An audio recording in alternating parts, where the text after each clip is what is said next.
రాజసాబ్ సినిమాకి mixed talk రావడానికి గల మెయిన్ రీజన్ ఏంటి అంటే ఆల్మోస్ట్ ఒక 90% పీపుల్ అందరూ కూడా మారుతి గారి పేరే చెప్తూ ఉన్నారు. ఎందుకంటే ఇంతకుముందు చిన్న చిన్న సినిమాలు చేసినా కూడా ఆయన మ్యాజిక్ని మాత్రం చూపించారు, కానీ ఇంత పెద్ద పాన్ వరల్డ్ స్టార్ని పెట్టుకొని మాత్రం సరిగ్గా యూటిలైజ్ చేసుకోలేదు అని చెప్పేసి, దానికి తోడు సినిమాలకు కూడా చాలా మిస్టేక్స్ కూడా కనిపిస్తున్నాయని చెప్పేసి కూడా అంటూ ఉన్నారు. ఎందుకంటే ప్రభాస్ గారు అసలు ఈ సినిమాకి ఇచ్చినటువంటి డేట్స్, ఫుల్ లెంత్ డేట్స్ ఏ సినిమాకి కూడా ఇవ్వలేదు. అంత అద్భుతమైనటువంటి ఛాన్స్ వస్తే పాన్ ఇండియా రేంజ్లో ఒక డైరెక్టర్, ఇంకొక డైరెక్టర్ వస్తారు అనే ఒక ఛాన్స్ని మాత్రం మారుతి గారు ఖచ్చితంగా మిస్యూజ్ చేసుకున్నారు అని, అంటే దాన్ని సరిగ్గా యూజ్ చేసుకోలేరు అని చెప్పేసి అయితే ఫ్యాన్స్ ఇంకా కూడా బాధపడుతూనే ఉన్నారు. సో ముఖ్యంగా అసలు ఈ సినిమా ఈ విధంగా మిక్స్డ్ టాక్ రావడానికి మెయిన్ రీజన్ ఏంటి అంటే మారుతి గారు చేసినటువంటి కొన్ని తప్పులు. అయితే టీజర్లలో కానీ, ముఖ్యంగా ట్రైలర్లో కానీ మనం చూస్తూ ఉంటే కొన్ని సీన్స్ ఉన్నాయి. ఆ సీన్స్ అనేవి సినిమా 3 గంటల సినిమా ఉన్నా కూడా ఆ సినిమాలో ఎక్కడ కూడా ట్రైలర్లో చూపించినటువంటి సీన్స్ మాత్రం కనిపించలేదు.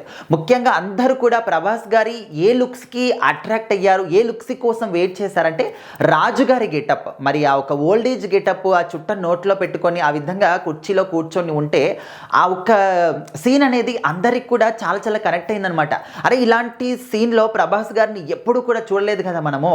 నార్మల్గా యంగ్ లుక్లో చూసాము, ఒక మహారాజ్గా చూసాము, అండ్ లవర్ బాయ్గా చూసాము, రొమాంటిక్గా చూసాము, మాస్ లుక్లో చూసాము, అన్ని రకాలుగా చూసాం. కానీ ఈ విధంగా ఒక ఓల్డేజ్ లుక్లో చాలామంది సీనియర్ హీరోలు కూడా ఓల్డేజ్ లుక్స్ని చూపించడానికి వెనక ముందు ఆడుతూ ఉంటే, ప్రభాస్ గారు ఈ యొక్క సినిమాలో ఇప్పుడు అంటే తన మానియా ఇంకా కొనసాగుతున్న సమయంలోనే ఒక ఓల్డేజ్ లుక్లో కనిపిస్తున్నారంటే మరి ఆ సీన్ ఏ విధంగా ఉండబోతుంది, దాన్ని ఏ విధంగా ముందుకు తీసుకెళ్లారు మారుతి గారు అని చెప్పేసి అందరూ కూడా ఆ సీన్ కోసం వెయిట్ చేశారు.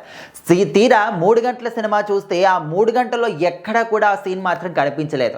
రాజుగారిని సీన్నే లేపేశావేంటయ్యా రాజసాబ్, నువ్వు చేసిన మెయిన్ తప్పు అదే, అక్కడ మేము డిసప్పాయింట్ అవుతున్నామని చెప్పేసి చాలామంది ఫ్యాన్స్ అంటున్నారు.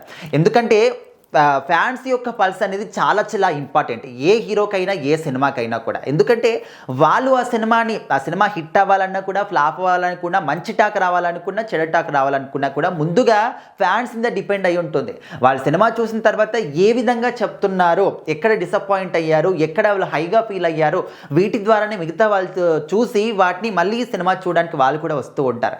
ఇంకా మారుతి గారు మాత్రం ఖచ్చితంగా అడ్రస్ కూడా ముందే చెప్పడం అనేది ఇంకా చాలామంది సోషల్ మీడియా ట్రోలింగ్ చేస్తూ ఉన్నారు.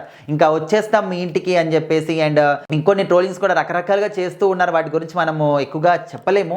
బట్ రాజసాబ్ సినిమాకి మిక్స్డ్ టాక్ రావడానికి మెయిన్ రీజన్ ఏంటంటే, ఇక్కడ స్టోరీ అంటారా ఏంటంటే అంతా కూడా పక్కన పెడితే మారుతి గారే ఖచ్చితంగా కారణం అని చెప్పేసి అయితే ఒక 95%, 90% పీపుల్ అందరూ కూడా అనుకుంటున్నారు. ఒకవేళ మీరు కనుక ఈ సినిమా చూసి ఉంటే, అంటే ఈ సినిమాకి ఈ విధంగా మిక్స్డ్ టాక్ రావడానికి మీరు ఎవరు కారణం అనుకుంటున్నారు, మీరు ఖచ్చితంగా కామెంట్ చేయండి.